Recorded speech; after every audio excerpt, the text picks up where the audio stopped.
दोस्तों बड़े बड़े कहते आए हैं भक्त के बस में है भगवान। ये बात बिल्कुल सच है अगर हम दिल से उसको मानते हैं तो।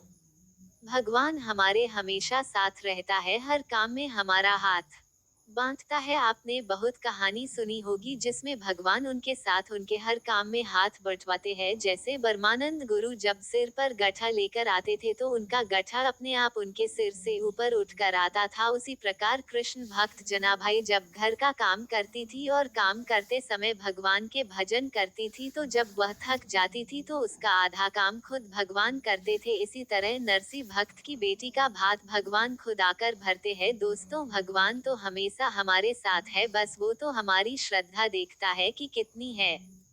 ऐसी ही घटना आज एक बुढ़िया की मैं आपको बताती हूँ। एक बुढ़िया गुरु गोरखनाथ के दर्शन करने आती है। जाते टाइम एक दुकानदार की दुकान से वो गुरु गोरखनाथ की मूर्ति चुरा लेती है। जब वो मूर्ति चुरा कर थोड़ी दूर चलती है तो उसकी आत्मा उसे कोसती है और वो आगे नहीं चल पाती। वो वापस दुकानदार के पास जाती है और कहती है, बेटा मुझे माफ कर दो, मैंने तेरी दुकान से ये मूर्ति चुरा ली थी, मुझे कोई भी सजा दो पर मुझे माफ कर दो। दुकानदार कहता है, तुम मेरी माँ के समान हो, मैं तुम्हें क्या सजा दे सकता हूँ, सजा देने वाले तो गुरु महाराज है। जब तुम ये मूर्ति चुरा कर ले गई थी तो तुम्हारा बटवा यही रह गया था जिसमें 2000 रुपए थे। उसकी कृपा हो तो कोई किसी का कुछ नहीं बिगा सकता।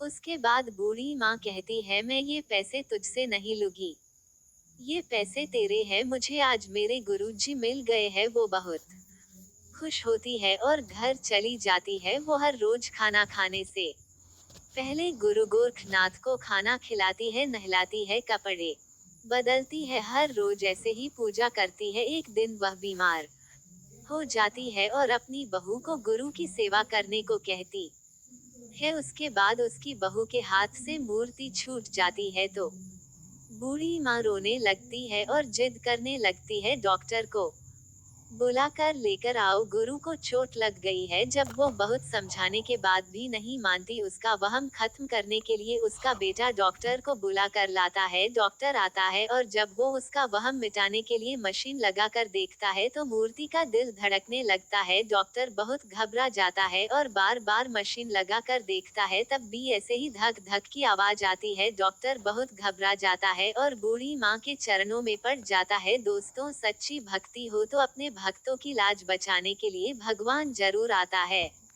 चैनल को सब्सक्राइब करें, कमेंट करें।